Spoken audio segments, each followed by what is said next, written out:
And as some of you know, who have been in this room before, I don't really see you. So it's kind of a blur of light here, but still a very warm welcome to all of you present here this evening at the opening of the Titus Brandsma Congress organized by Dr. Elisabeth Hense of Radboud University.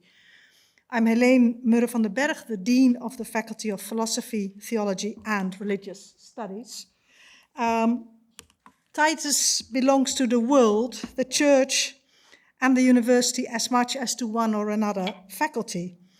However, our faculty in particular cherishes Brandsma's heritage in research and editorial projects such as that of Dr. Hense, in the work of the Titus Brandsma Institute, in the connection with the Institute of Eastern Christianity, EVOC, and the direct line of Titus' research and teaching with the constitutive disciplines of our faculty, philosophy, theology, and religious studies. And so I'm very pleased, therefore, to see so many visitors, both from inside Radboud University, contributors to the conference from all over the world. I've already met some of the Carmelites from different provinces of the world, and being a scholar of world Christianity, I'm always pleased to see world Christianity really in place and present here. So I wish you all a very warm welcome to Nijmegen and to our university, and hope you will enjoy your stay with us. As I wrote many of you, but I don't think many of you, but as some of you will know, these are difficult days for our university. Tonight, we'd hope to welcome Rector Han van Krieken to speak about the meaning of Titus Brandsma for our university. He stepped down last week in order to allow the university to discuss the important topic of social safety and of creating a welcome and safe place for all members of the academic community without his own case complicated this discussion. I much admire him for this decision, and we will miss him tonight. In consultation with him and Dr. Hense, we decided that in addition to my words of welcome, I will add a few words about Titus Brandsma and the academia and Radboud University. Before I do so, however, I would like to welcome the other guests of our opening night. After my introductory words and some music, the first speaker will be Bishop Gerard de Korte of Den Bosch, 's-Hertogenbosch, speaking about the meaning of Titus Brandsma for the Dutch Church. Monsignor Gerard de Korte is a historian and a theologian with a PhD of the Katholieke Theologische Universiteit Utrecht. He was ordained priest for the Diocese of Utrecht in 1987, after which he worked in the Cathedral of Utrecht and was rector of the seminary. In 2001, he became adjunct bishop of the Diocese of Utrecht, then bishop of Groningen-Leeuwarden in 2008, and Bishop of Den Bosch in 2016. The second speaker will be Dr. Míceál O'Neill, reflecting on the meaning of Titus Brandsma for the Carmelite order worldwide. Father Míceál O'Neill is the Prior General of the Carmelite order with a diploma from the Pontifical Gregorian University in Rome. He specialized in Carmelite mysticism and contemporary spiritualities in Latin America. Since 2019, he has served as the Prior General of the Carmelite Order. Finally, Huub Welzen will take the floor. Dr. Welzen is the Prior Provincial of the Dutch Carmelite province, and he will speak about the meaning of Titus Brandsma for the Dutch Carmelites. Huub Welzen graduated in 1978 here in Nijmegen and afterwards served as Assistant Professor of New Testament and as a researcher at the Titus Brandsma Institute. He was ordained priest in 2003, and as I just heard confirmed, he became Prior Provincial in 2020. Between these contributions, music will give us a moment of reflection. The music will be provided by Chris Fictoor and a couple of singers whose names I have not yet heard, associate member of the Carmelite Order. Chris Fictoor is the composer of about 900 oratorios, cantatas, motets, songs, and chamber music, which were performed in various European countries, the USA and Japan. He's also the conductor of professional and amateur choirs and orchestras at home and abroad. And before the first piece that they will perform for you, he will introduce some of his music and what we will hear tonight himself. And then finally, the evening will be closed by some words from the organizing committee by Dr. Hense.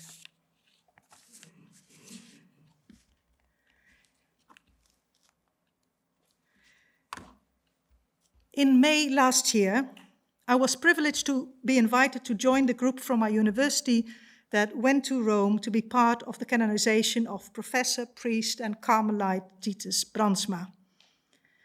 As a scholar of religion, this was a wonderful opportunity to see an important Roman ritual up close, nicely seated quite close to the altar. As a Protestant, it was a strange mix between the utterly familiar and the disconcertingly strange.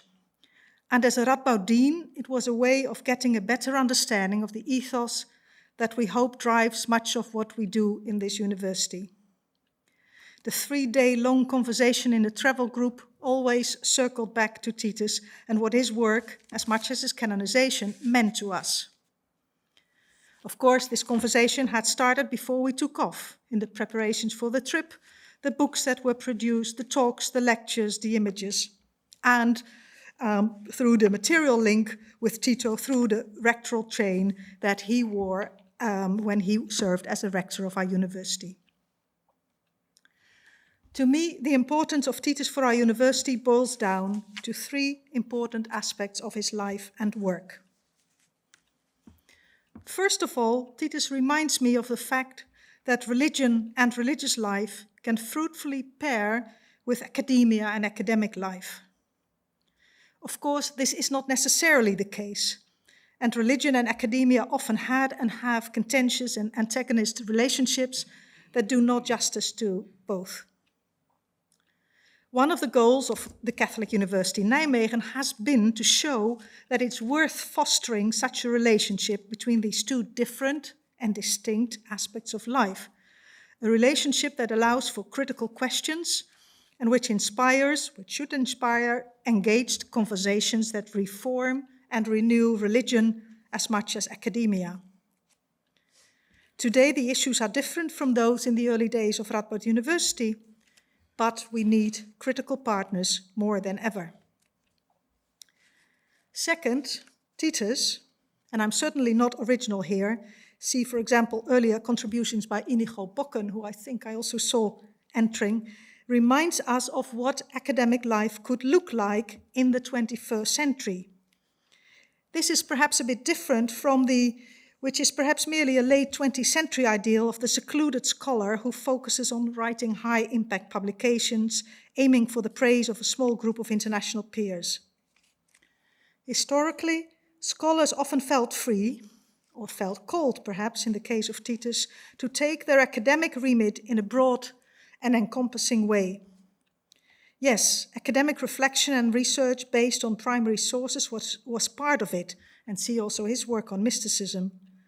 But academia also allowed one, and perhaps spurred one on, to engage in societal issues of all kinds, and in turn bring these back into academia. In the case of Titus, and in some ways he reminds me of the Protestant icon Abraham Kuyper, journalism and the free press were central. And whereas in these days we might sometimes be critical of how the press uses this freedom, we know that we need journalism and the press in the work we do, and we need academics to engage with it. And finally, also in the way in which Titus used his academic leadership, especially in the year when he served as Rector Magnificus, inspires those who take up these roles today. Indeed, every time I am chairing an academic session and a chain is put on me, the weight of it lifts me up to do the things I need to do, not as an individual person, but as someone taking this responsibility in the line of so many before me, including the one we now call San Tito.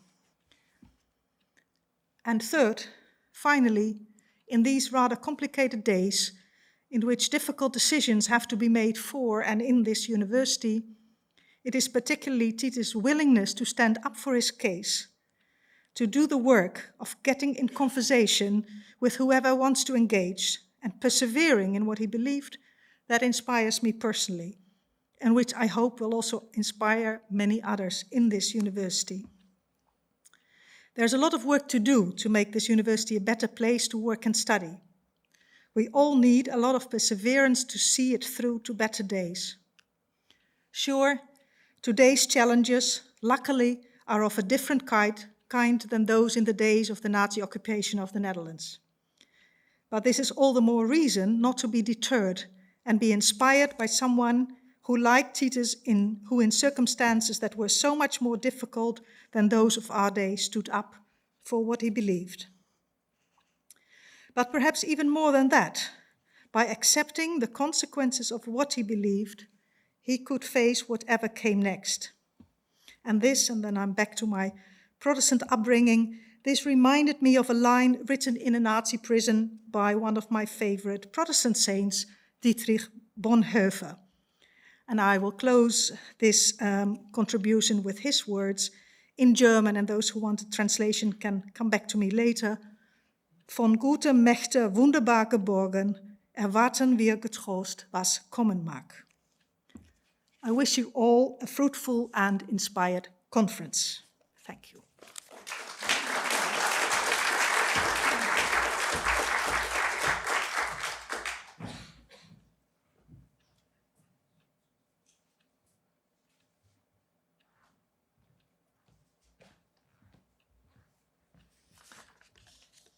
Dear brothers and sisters, Titus Brandsma inspired me deeply.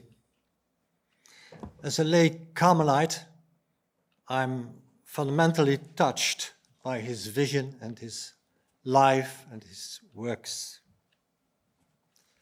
And as a composer and conductor, the profound texts Titus wrote during his life began to live in me step by step. I looked for the mystic meanings in and behind his words. The significant method of the Lectio Divina helped me in this process of deep reading. And like a music composer does, I was listening which meaningful sounds could come from his texts to my inner ear, where music arises. It's a hermeneutical and mystic process in itself. And in this process, I was surprised how Titus listened to his inner poetic ear, like I heard in his impressive poems, in which I heard music. Immediately, I noticed how he himself was inspired by liturgical songs from the holy hours, like Jesu Dulcis Memoria, on which melody he wrote, O Jezus, als ik u aanschouw. We will hear this tonight, too. And the Titus songs we will hear this evening bear witness of his personal and spiritual struggle with the situation he was brought in by his captivity, where he experienced his prison cell as a cloister cell. Through everything he had to face to, he kept God's face before him. Like he expressed in so many speeches and written texts, in which resounded the ever-repeated core of his spirituality: God lives in us, we live in God. This evening we will sing 5 Titus songs for you, and 4 of these songs are composed on Titus texts. And for one of these songs I wrote text myself for his canonization last year, inspired by the way Titus touched my spirituality. I hope the music I heard in his texts will bring the multiple meaning even more closer to us than by reading them. And in the last song, I would like to invite you to join in the refrains, but I will come to that at the end of our program. I'm thankful that the songs can come to sound this evening by 4 excellent vocal students of the Prins Claus Conservatoire in Groningen, Maria, Wilco, Twan and Karel, and by my loyal music friend Bindert playing the English horn. And we will open with the Titus Brandsma song, In Him We Surely Live. I hope you have the text in your handouts.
Opent het oog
Ladies and gentlemen, brothers and sisters, the title of my speech is A Holy Defender of the Human Dignity. In January 1942, 15 senior National Socialists had a conference in a villa near the Wannsee, a lake near Berlin, the capital of Germany. They talked about what they called the Jewish question. 11 million Jews would have to be exterminated. This conference is, of course, recorded on paper, and the text is terrible. 15 high-educated German men, many with an academic title, discuss how to massacre should take place. They have already calculated how much time shooting will take. The alternative of killing the Jews with gas is also discussed. This Wannsee conference shows the utmost consequence of the racism of Nazi Germany. The meeting makes us silent and speechless.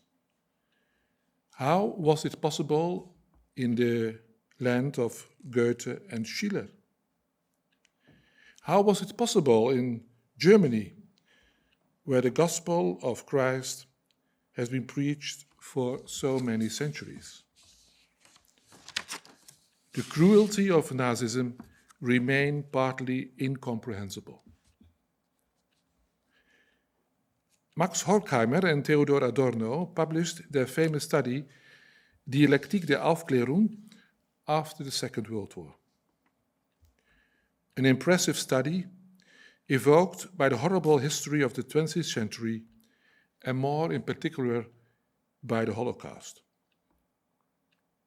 The Enlightenment of the 18th century wanted to emancipate man with the help of science and technology. But in Nazi Germany and also in Russia under Stalin, technology was used for a factory-based murder on millions of people. Freedom and emancipation turn into the opposite, in terror, oppression, and mass destruction. Fortunately, there are always people who continue to sail on their own moral compass, even during a dictatorship. One of them is certainly Father Titus Brandsma, last year canonized by Pope Francis. Earlier than many other Catholics in the Netherlands, he recognized the anti-Christian character of National Socialism. In particular, racism and anti-Semitism, but also the glorification and the right of the fittest, and violence was for him an abomination. Titus Brandsma was born in a village in Friesland, in the northern part of the Netherlands. He was the son of a well-to-do farmer. Titus was a pious child and felt a vocation for a form of religious life. He found his destination as a member of the Order of the Carmelites.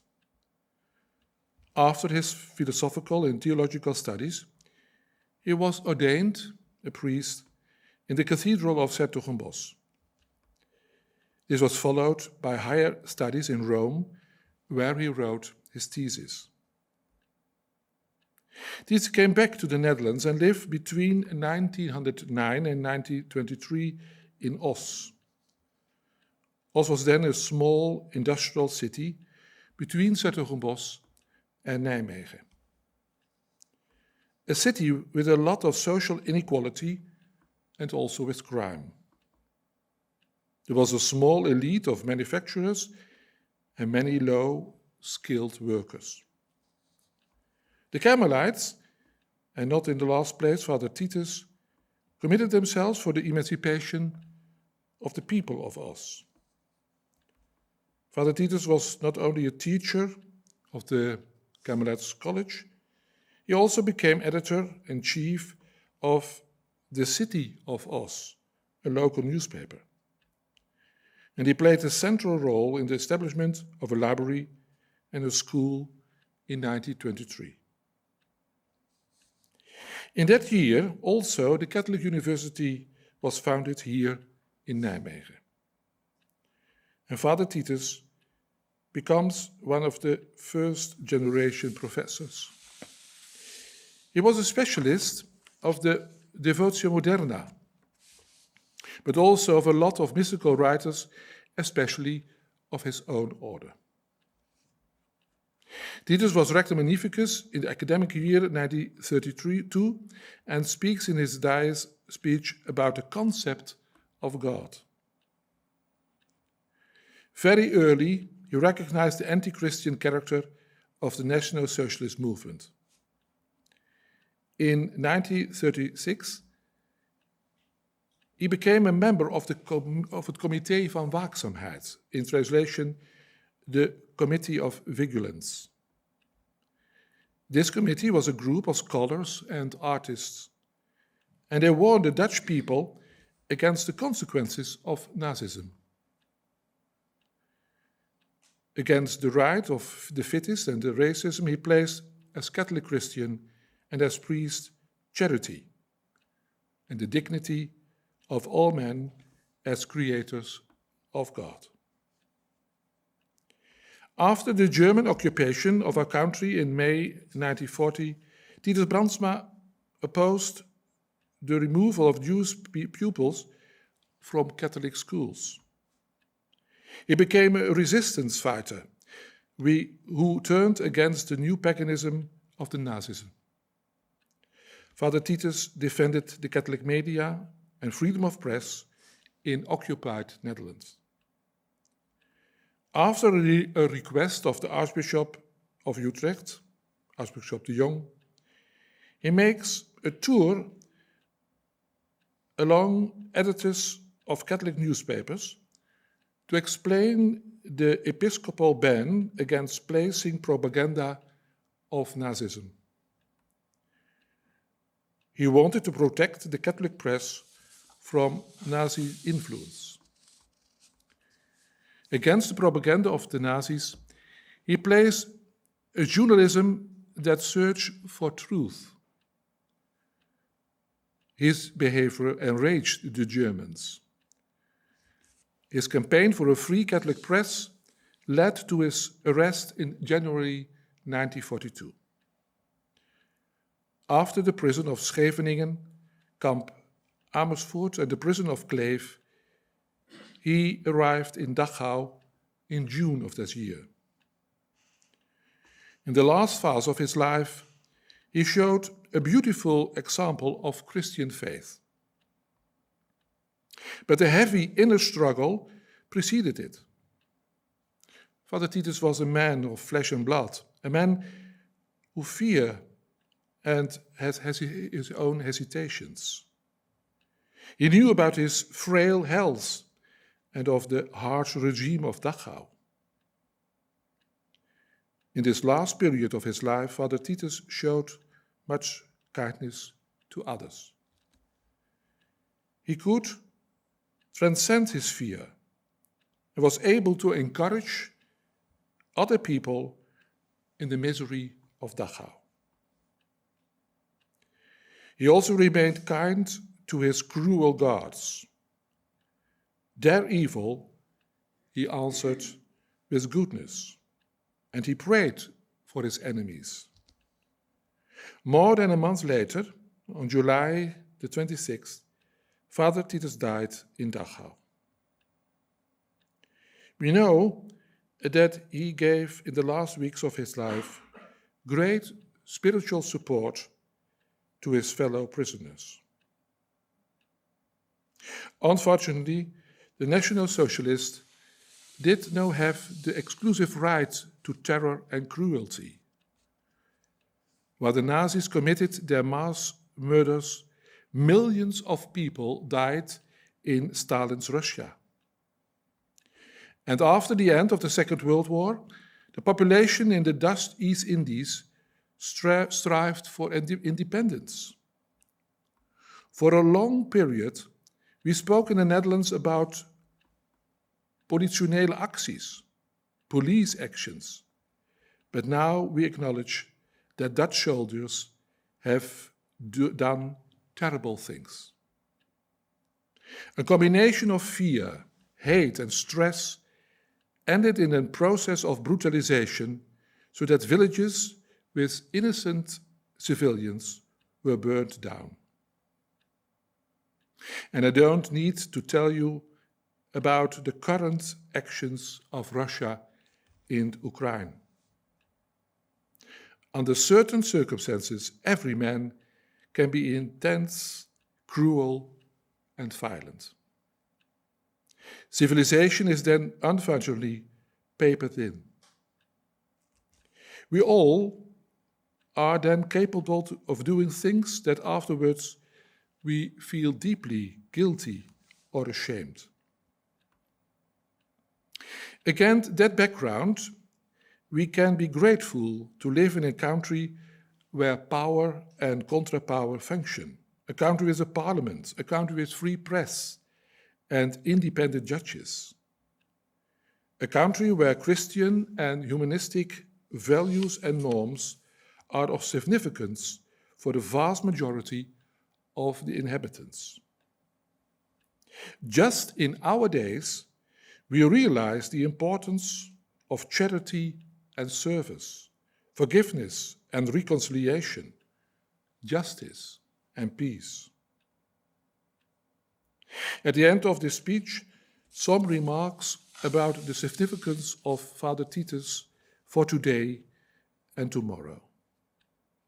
He was a pious priest, a beautiful example of Christian life. The gospel of Christ and the tradition of the Carmel were his religious sources. He recognized that racism and violence of the Nazis very early. And he is an example of resistance to any dictatorship that enslaves people. He resisted a toxic mixture of propaganda, fake news, and disinformation. A man, a priest, and a professor, he searched for truth. My diocese can be proud of the thankful for Saint Titus Brandsma. His name is associated with this Radboud University as a symbol of the Catholic emancipation in our country. I hope and expect that Saint Titus will remain an important witness for this university. We remember him with gratitude. Thank you for your attention.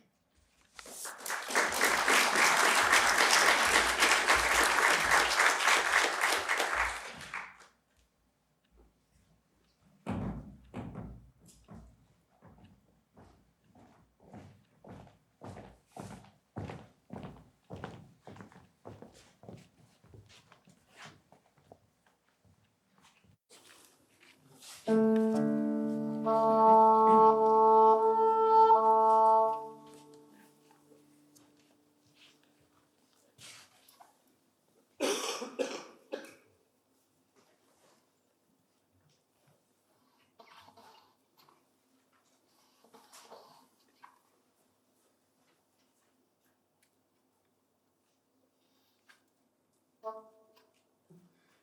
Fürspengel um Gottes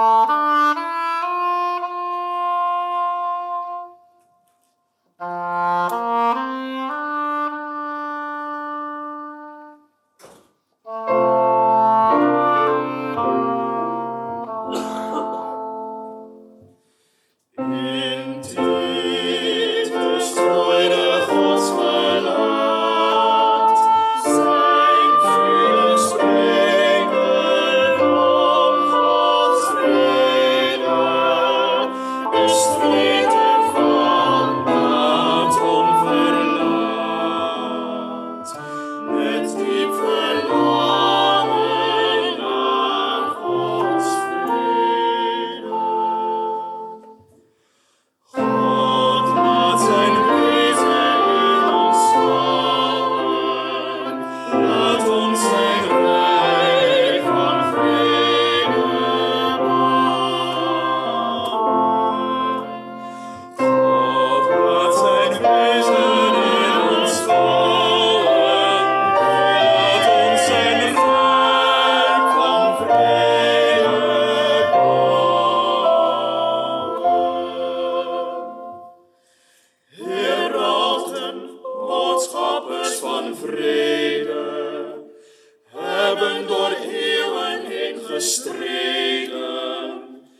stem mag niet verloren gaan. Hun boodschap wereldwijd geklonken, is onvoltooid, nog niet bezonken. In wie er oog en oor afwendt en ongehoord Gods vrede schendt. God laat zijn wezen in ons schouwen, laat ons zijn rijk van vrede bouwen.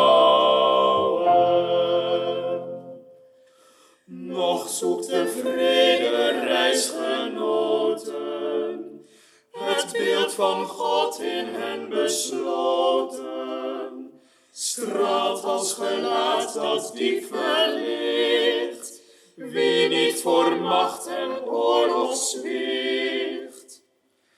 Een visioen vrede bezongen, waar zwijgen zelfs wordt afgedwongen, blijft hoopvol teken nieuw verhaal en wordt verstaan in elke taal. God laat zijn wezen in ons bouwen, laat ons zijn rijk van vrede bouwen. Gelukkig zij die tijdloos worden, met Gods bescherming zich omgorden. Zelfs als de vijand tegenstaat, is God hun toevlucht toeverlaat. God, ga ons voor, wil ons doorleven, met hart en ziel uw liefde geven. Een vonk in ons, een vredesvuur, onblusbaar tot ons laatste uur.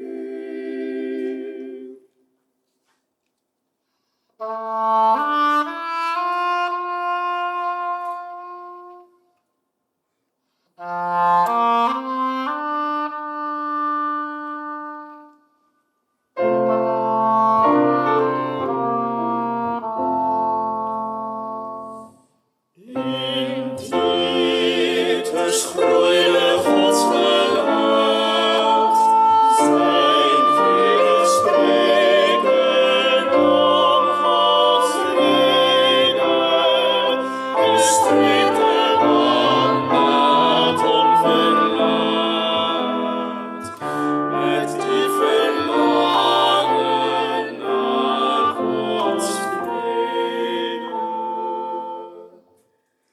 God laat zijn wezen in ons bouwen, laat ons zijn rijk van vrede bouwen. God laat zijn wezen in ons bouwen, laat ons zijn rijk van vrede bouwen.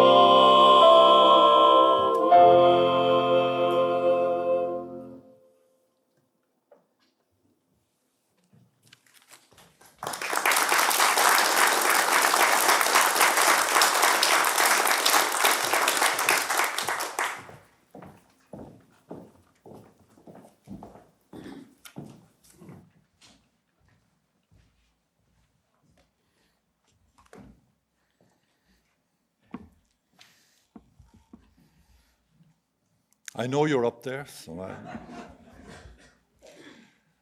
I'm very grateful to Elisabeth, to Heleen, to Jelle, to many other people who have made it possible for us to be here together in this eminent university to honor Titus Brandsma and to learn more about him and his meaning and significance for our world of today. So it's my pleasant task to say a word about his meaning for the Carmelite order, his meaning and his significance. We can talk about meaning because we read his story, we know about him. But significance suggests that there's something more to be said, something more that we haven't seen yet. But on the basis of what we know, we live with that idea that his significance for the Carmelite order, as for the Dutch church, as for this province, will grow and grow with time and involve more and more people whose hearts and whose lives will be influenced by Titus Brandsma and what he stood for and how he lived and how he died.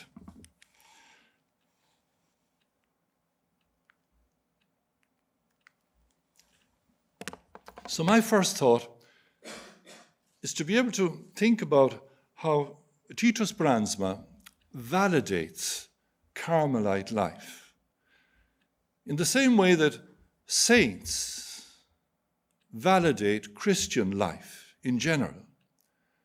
So the fact that we have holiness in the church and saints in the church allows us to see that the gospel is true, that the promise of Christian life is reliable, and that there is genuine beauty in actually living the Christian life. And so I apply the same principle to Titus's way of being a Carmelite. It's like as if he was an interpreter for us of that phrase in the 20th chapter of the Rule of St. Albert, quoting the prophets of old. This way is good and holy. Follow it, because it is the way that leads to salvation, as salvation through God's presence is being worked out in our lives. Kees Wijman, in his commentary on this part of the rule, allows us to see that it is good and holy because it is the cooperation of God and the human person. God ever loving, ever present, and the human person able to respond and receive. Titus knew that truth. And he was able to say and to believe, I am sure, that for him, this way of following Christ is good and holy.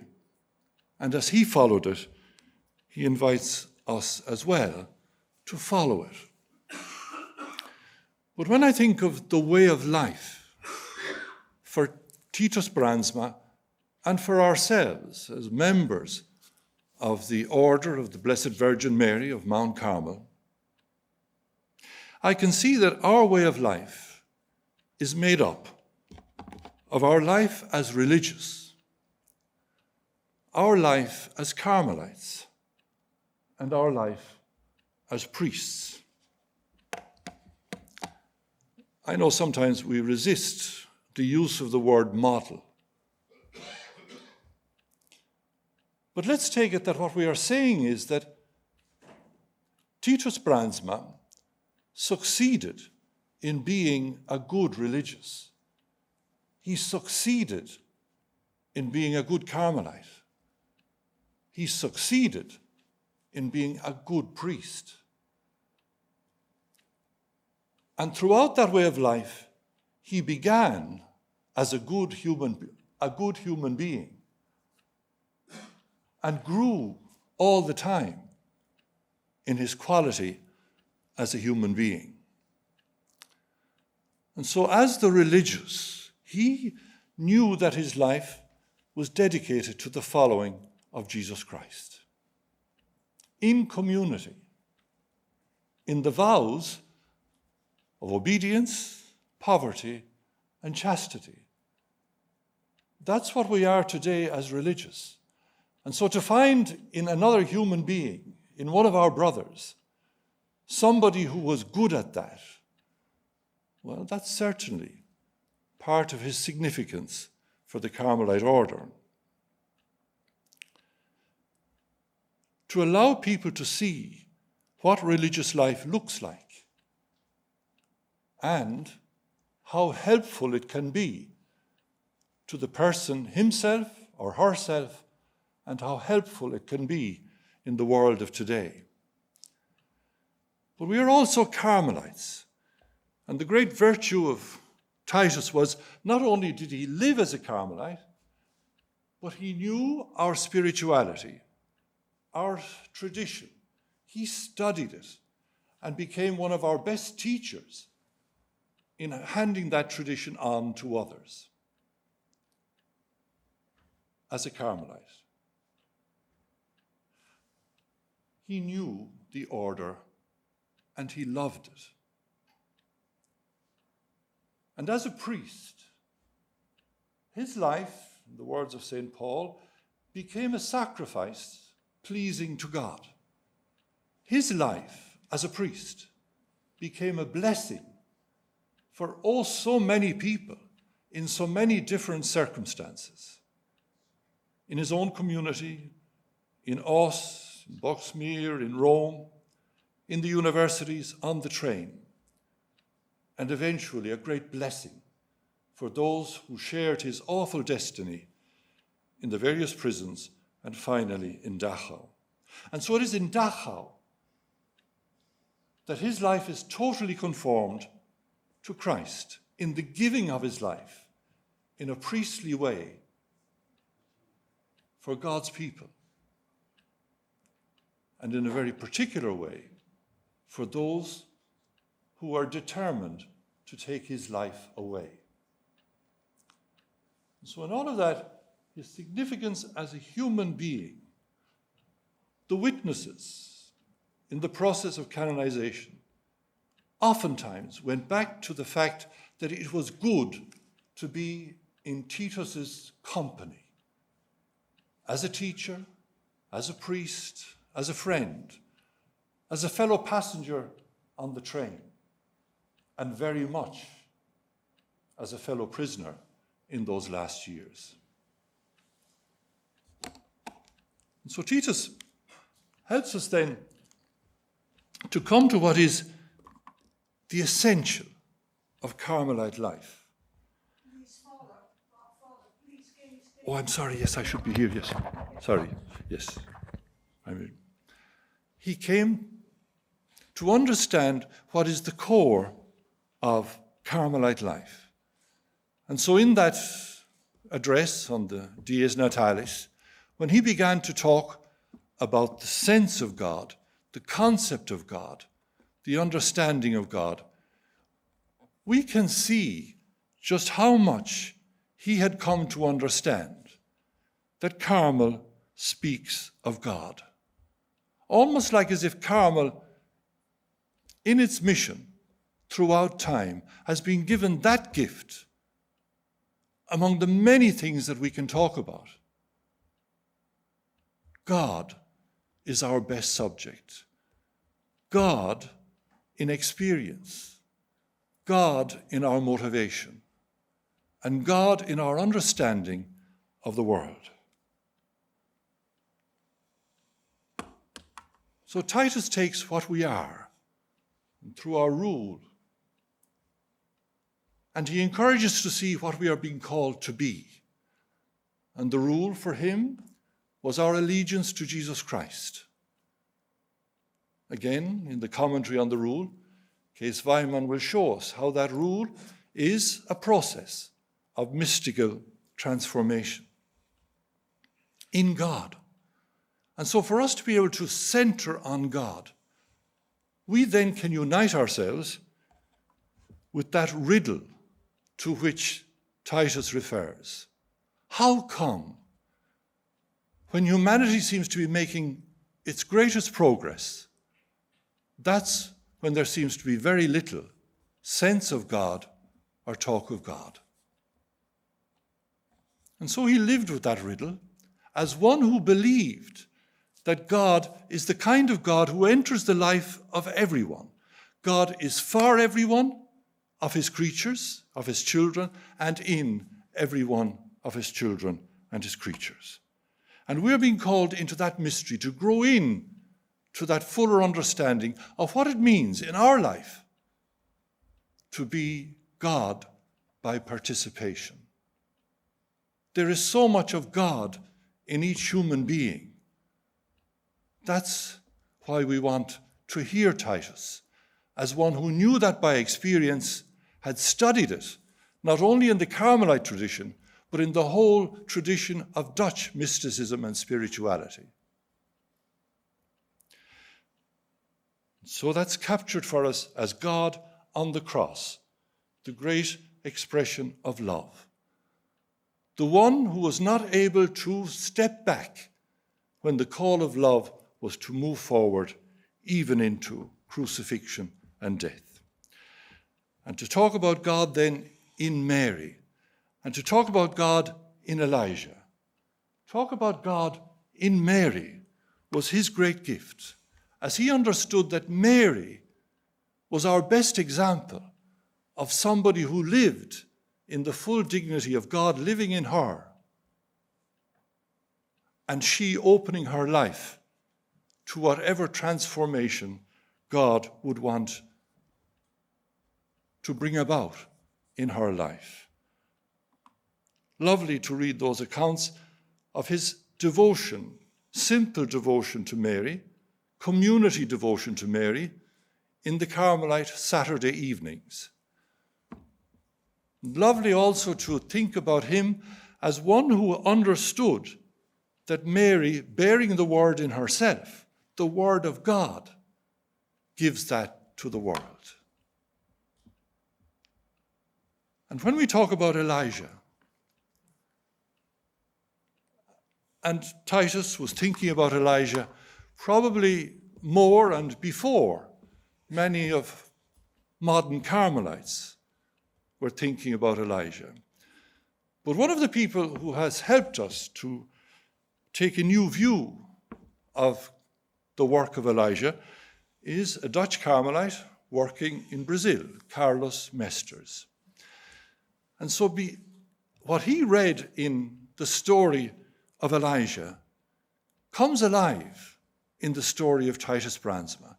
Just as Elijah could see the havoc and the damage that was being done to the people by the idolatry of Ahab and Jezebel, very clear. Titus could also see the havoc and the destruction that was being wrought among the people because of the idolatry of the National Socialist regime. So this is the sense of God that we find in Titus Brandsma, and that we begin to recognize all the time, that it is the gift of Carmel. It's the gift of Teresa of Avila, it's the gift of John of the Cross, to have grasped what it means to have so much of God in us, and to live our lives in a way that helps us to overcome all that resistance to God, because God will persist in making himself full in our lives. My third idea about the significance and meaning of Titus is just simply the amount of interest that we now find worldwide in this life. There are various simple expressions, and one of them up in the corner is part of the vocation promotion work of our brothers in Brazil. It's a t-shirt, and on the front of it, it says, Carmel, a fascinating way of following Jesus Christ. And where does that word come from? I have been fascinated by the spirituality of Carmel, is what Titus said. And now we have young people in Brazil picking up that theme and knowing that Carmel is a fascinating way of following Christ. And then I could pick the examples of Chris Fictoor and his expression this evening, or this third order member that I quote there, or anybody else of so many people who in their own way have come to find in Titus Brandsma a great help for their spiritual life in terms of understanding and in terms of motivation.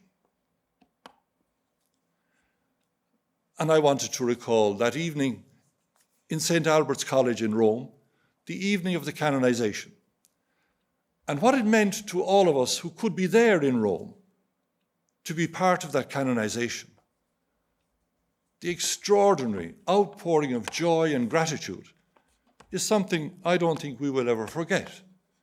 And we were able to share that with all of the provinces of the order. Everybody was tuned in. Everybody had produced leaflets, prayer sessions. We're following it on television. That generated a worldwide sense of joy and sense of gratitude. But I would like to take it maybe a step further and say that one of the things that has happened to us in our order is that at a certain point we wanted to be part of the workings of the United Nations.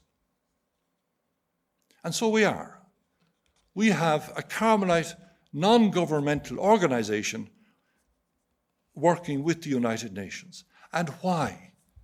Precisely because we wanted, like Titus, to be able to talk about God in people's lives, to be able to talk about the dignity of the human person because of God's creating the human person. And we wanted to bring that into the debates of the United Nations, because we know that in those debates, where the most important aspects of human life are discussed every day, it's possible that that dimension of the human person could be missing.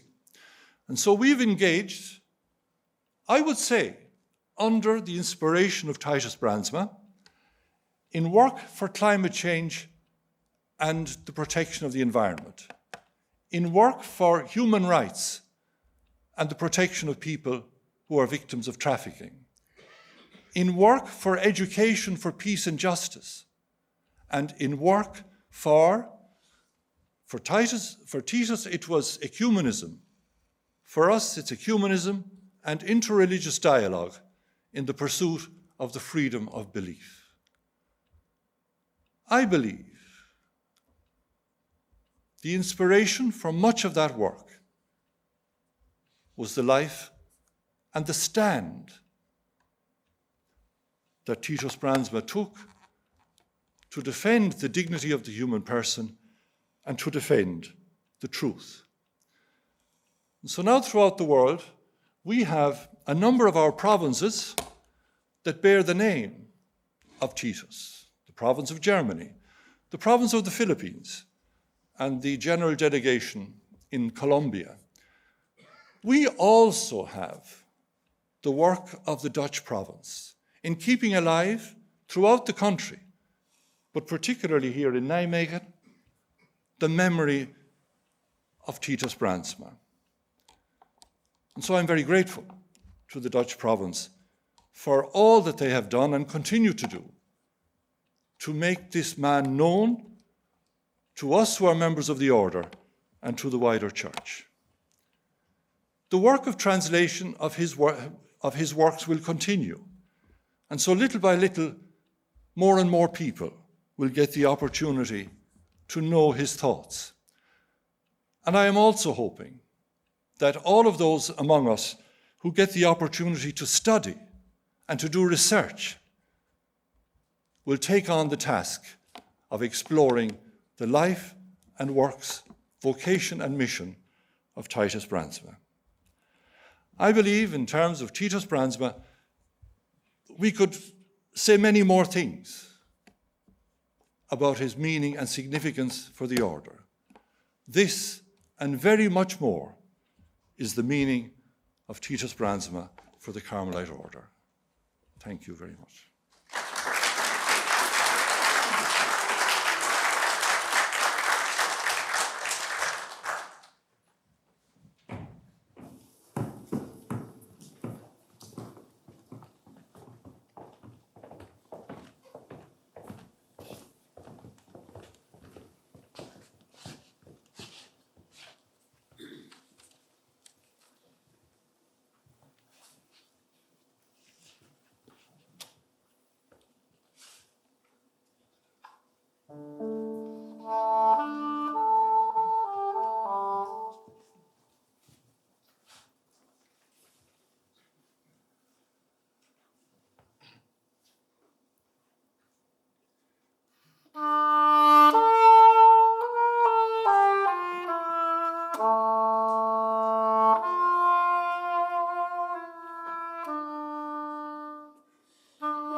Dit komt telkens op mij aan.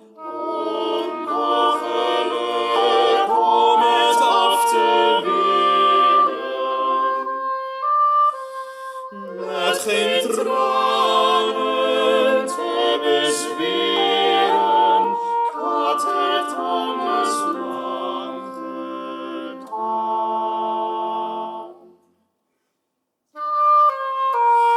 Toen ging het bovenop mij staan, tot ik stil lag zonder weren. Duldend wachtend moest ik leren, en toen pas is het ingegaan.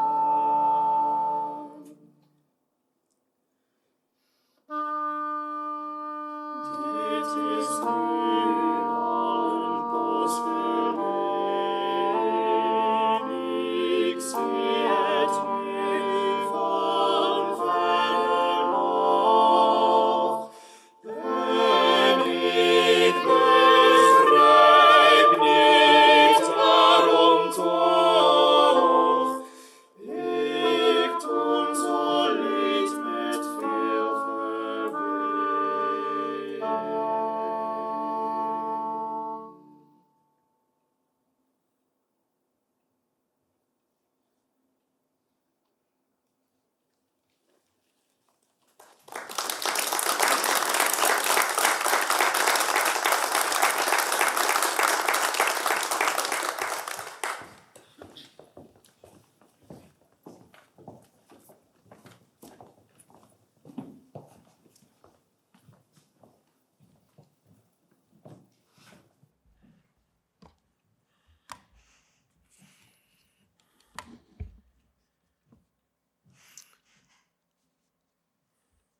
Dear friends of Saint Titus Brandsma,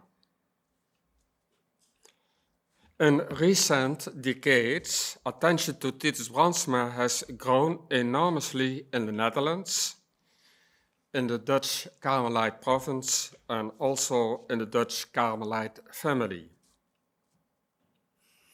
A number of factors have promoted this attention. An important factor is the work done in the Titus Brandsma Institute. You know, the Titus Brandsma Institute is a cooperation of the Radboud University and the Dutch Carmelite province. In the institute, an effort has been made during a long time to get the collected writings of Titus Brandsma as complete as possible.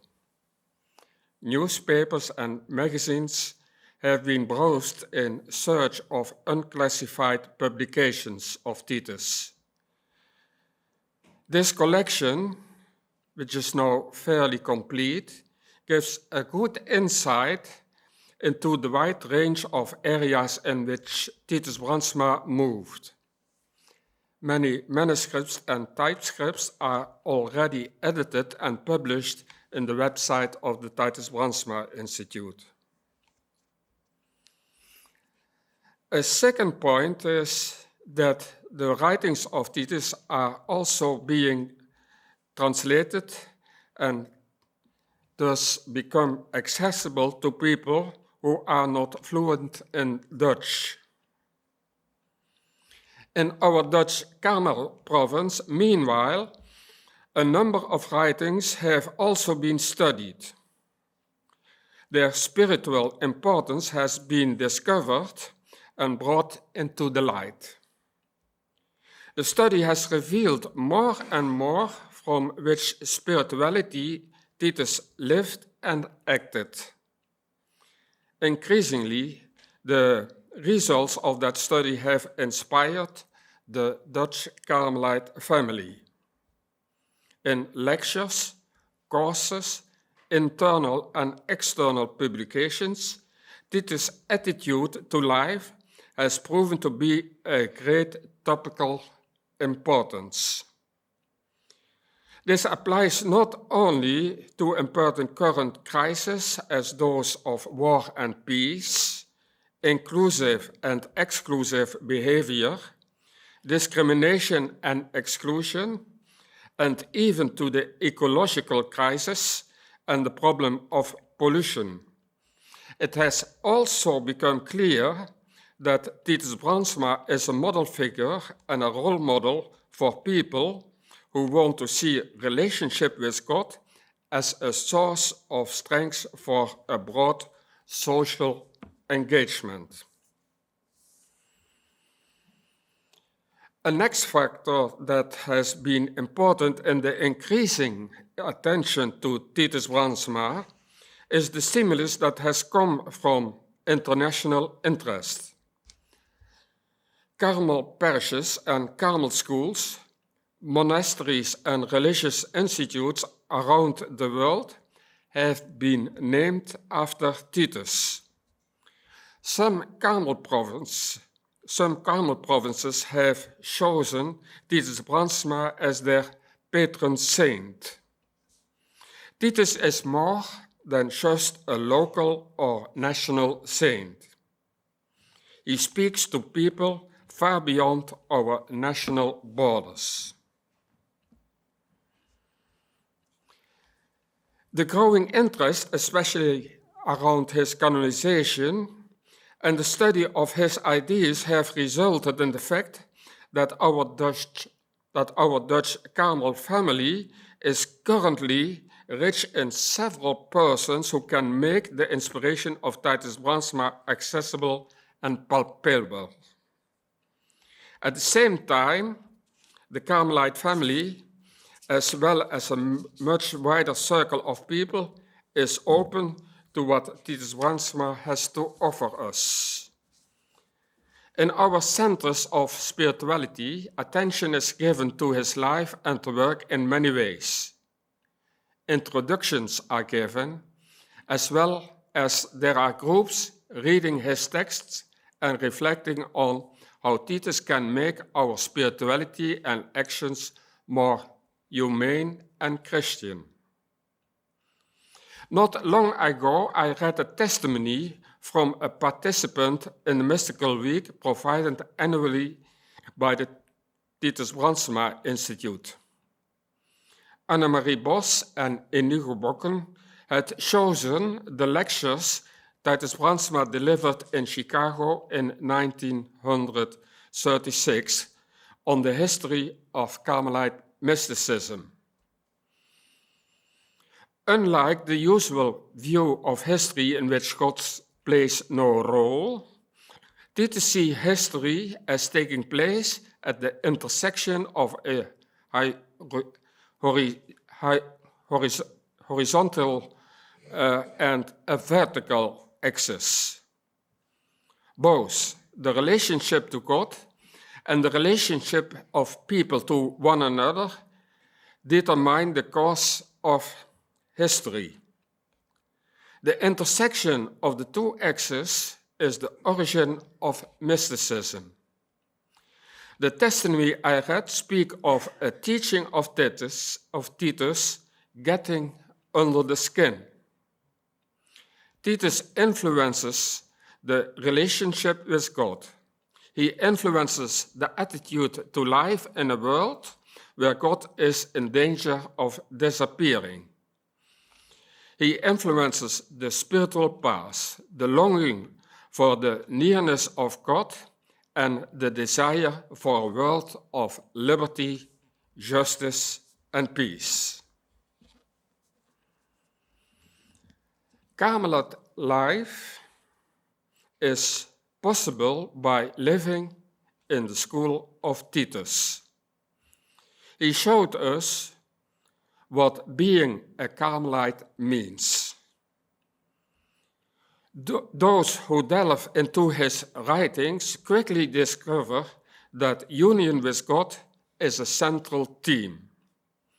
Again and again, we hear that God dwells in us and that we dwell in God. The union of God is the goal of our lives and the origin of our actions. Titus has shown us that the question of priority of contemplation or of action is a false dilemma. The encounter with God is always possible in silence and solitude, in prayer, in the life of study, but equally in the fraternal and sisterly life of a community and in caring for the poorest in society, in caring for the victims of inhuman ideologies, in caring for the victims of war and the victims of senseless violence. Titus certainly met God in silence and solitude. Silence and solitude belong to the charism of Carmel.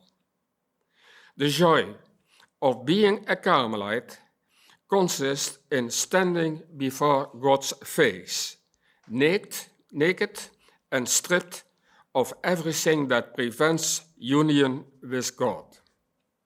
He wants to be completely available to God, totally open to God and renouncing all focus on self.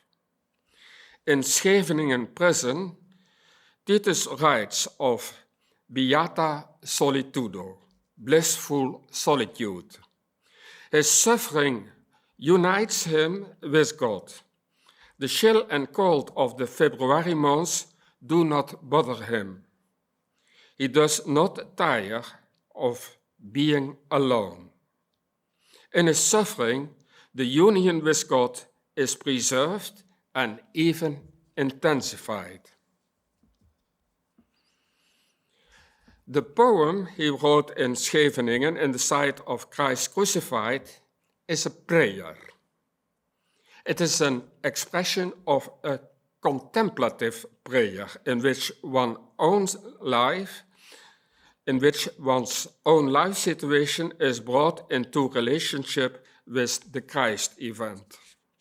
But Titus also knew other forms of prayer. As much as possible, he participated in communal prayer in his community. His daily order in a cell was in accordance with the monastic daily order as much as possible, so that his prayer hours coincided with those of the monastic community. Supplication was certainly not foreign for him.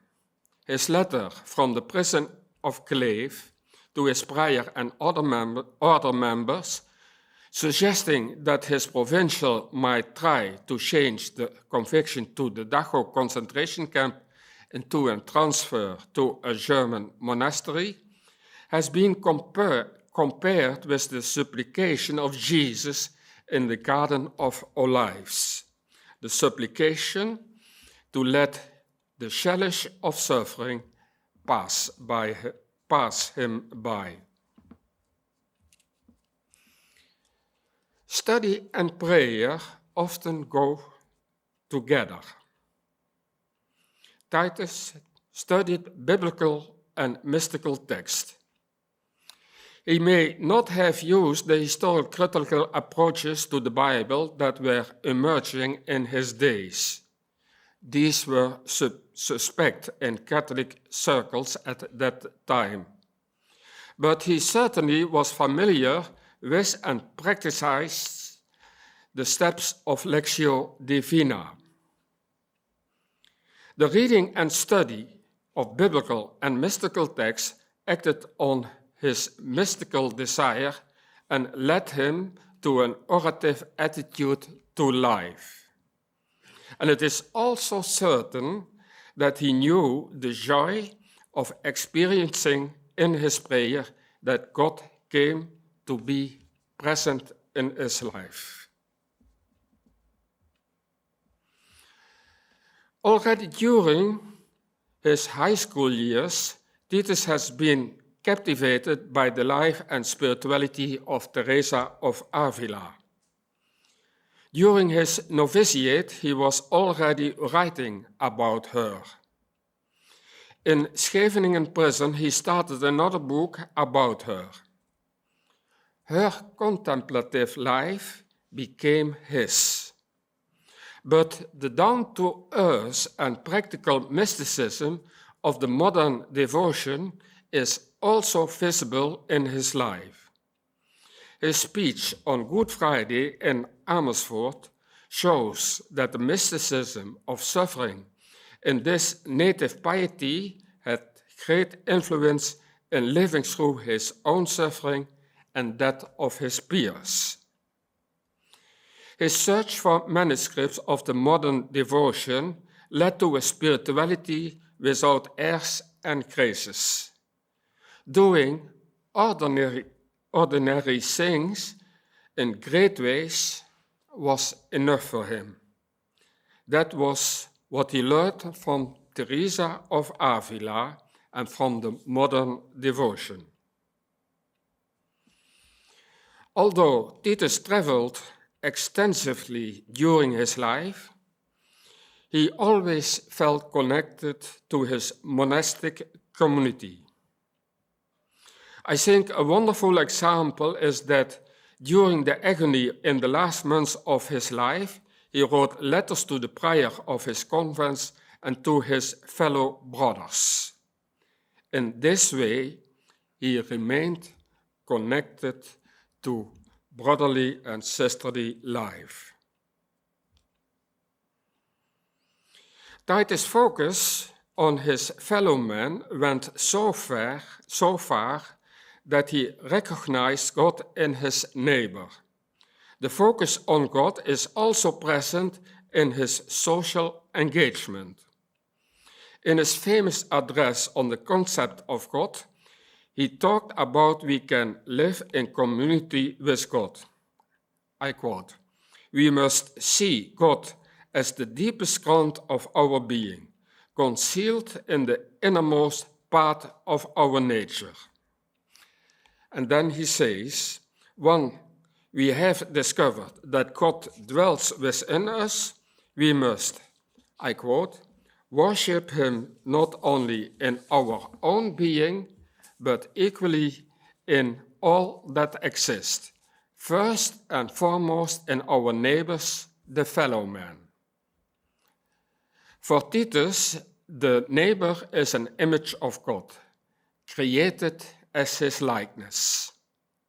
To love God means that we make it possible for God to be visible and experienced in the other human being by loving that other person. Love of God and love of neighbor are united here. The second commandment equals the first. I find it wonderful that Titus includes nature and the universe in his radiating love.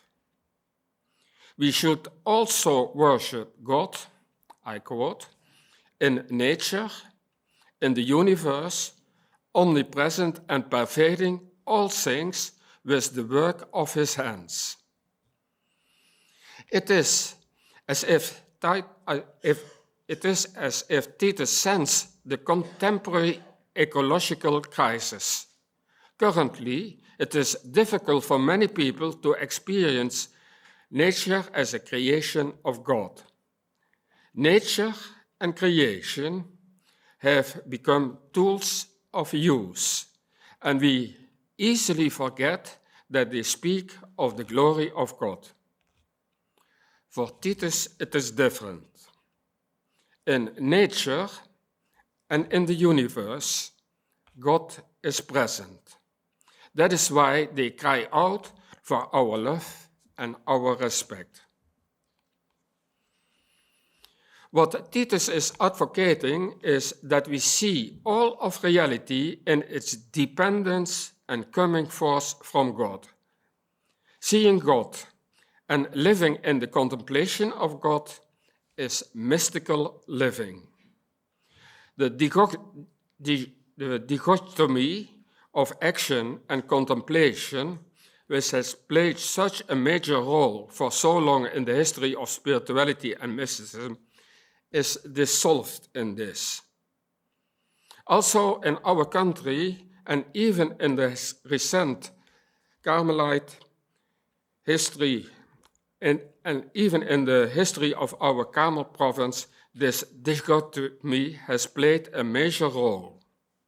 We know it by various names: commitment or solitude and silence, spirituality or society engagement, mysticism or politics.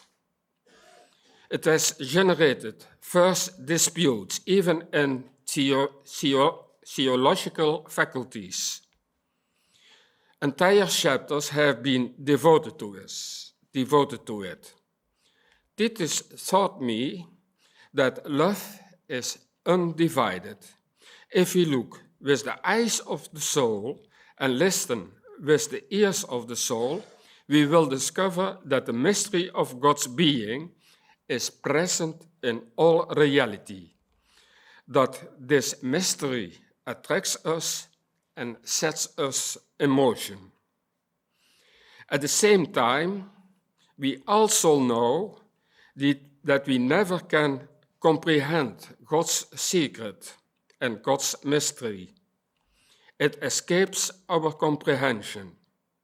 It is like the horizon that beckons to us, but also constantly gives way to our grasping hands.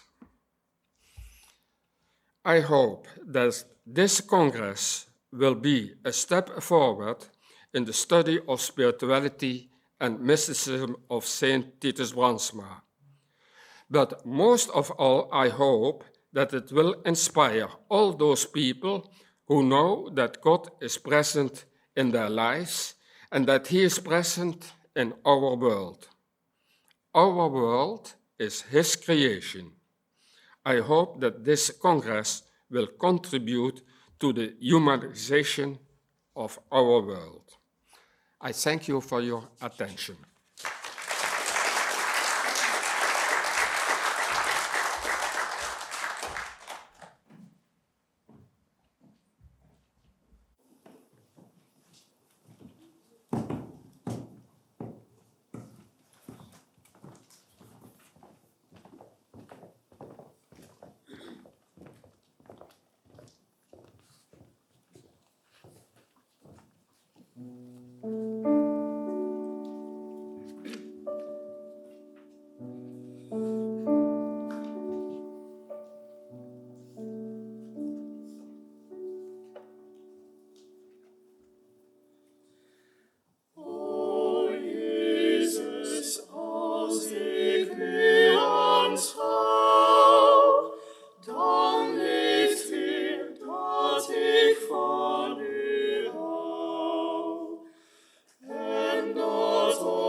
Alleluia.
Thank you so much, Heleen, for opening this Titus Brandsma Conference for us.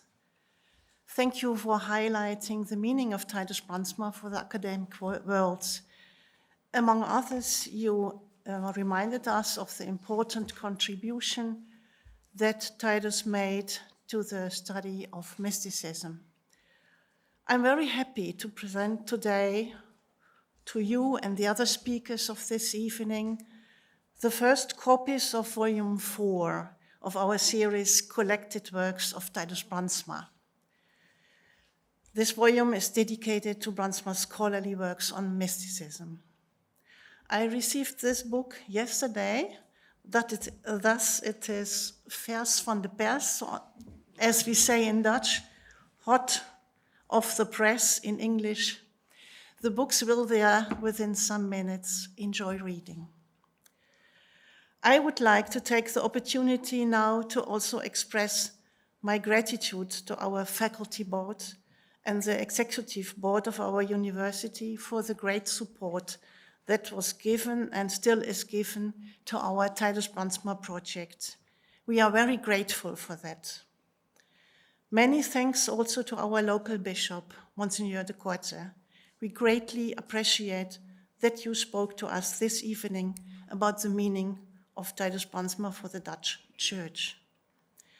I also wish to thank the Prior General of the Carmelite Order, Míceál, for his lecture and the fantastic support from the side of the General Council of the Carmelites that I have been privileged to experience. Thank you so much. And I wish to thank the Prior Provincial of the Dutch province, Huub Welzen, for his speech and for the support of the Dutch province, especially regarding the valuable collaboration with a number of members of the Dutch province in this project. A special word of thanks to Chris Fictoor, the musicians and the singers, for making this evening so festive and so beautiful. It is very special to hear Titus' voice speaking to us via music. Thank you very much. Dear colleagues and dear friends, a warm welcome on behalf of the organization committee to all of you. We are very happy to have you here in Nijmegen. For those who come from far, I hope you have had a good journey and you feel comfortable here in Nijmegen with us. I think it is very exciting for all of us to come together from all parts of the world for studying the life and the works of Titus Brandsma during the next days. And now some practical things. I think all of you know the name of Jelle. Jelle helps me with the organization of this conference. You see him there, over there.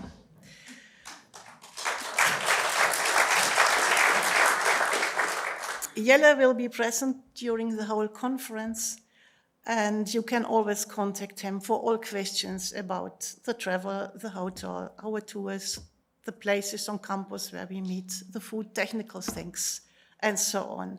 And for all questions regarding the program, you can come to me and speak with me. We are now going to listen again to the choir directed by Chris Fictoor, and thereafter we will have some drinks in the yard. Jelle and Mats will guide you to the yard. They will wait for you upstairs, there or there. They will show you how to get to the yard. Please order your drinks at the desk. You are our guests. Don't pay for the drinks. The costs are ours. Some snacks will also be served, so enjoy the drinks and the bites and the company of colleagues and good friends. Thank you all for being present on this evening. I look forward to meeting you all within some minutes in the yard. Thank you. Chris, the floor is to you.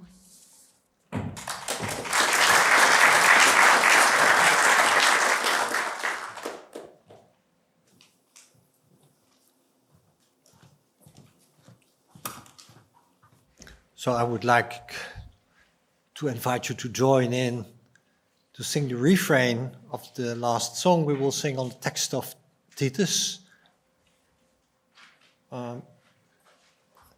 We can sing it in 2 languages. De tekst of the refrain in Dutch is: Ja, mijn ziel zoekt naar God. In hem vindt zij rust. Dat vindt u in uw tekst. En de Engelse tekst is: Ja, my soul. Can you find the text? Turns to God. In him she finds rest. Yeah. And the melody is like this.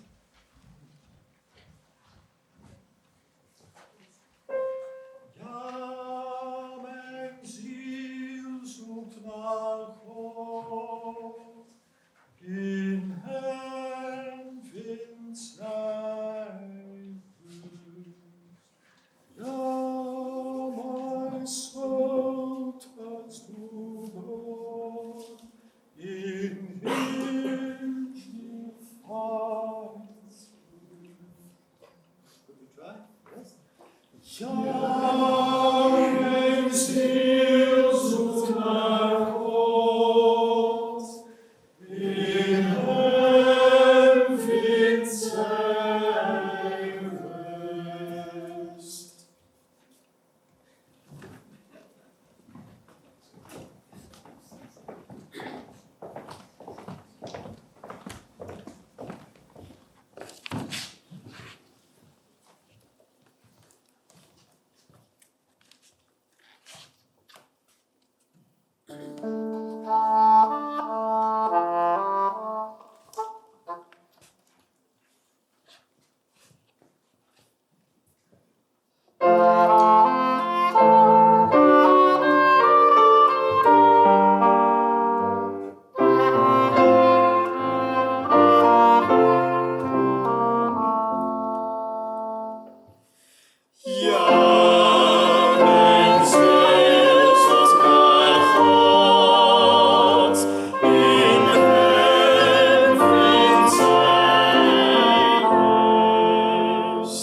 Zoals de bloem zich in de ongeziene stralen van de zon naar deze bron van licht en warmte richt, zo richt zich ook het menselijk hart, dat zich vrij weet te maken van onedele driften naar God.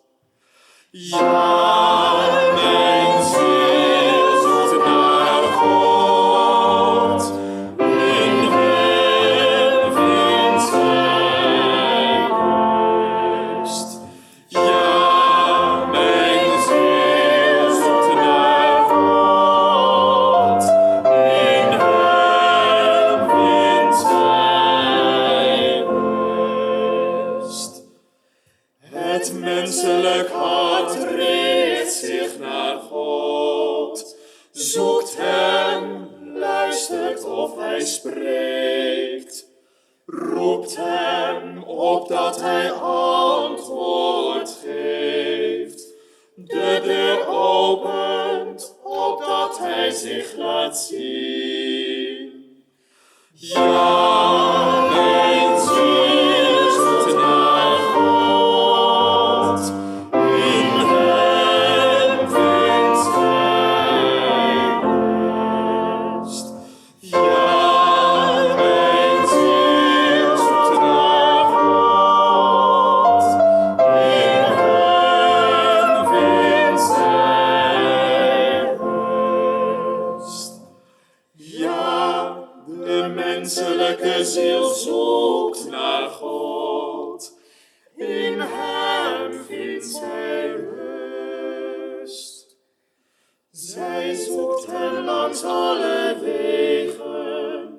Zij voelt zijn nabijheid en bereidt zich voor op zijn openbaring. openbaring.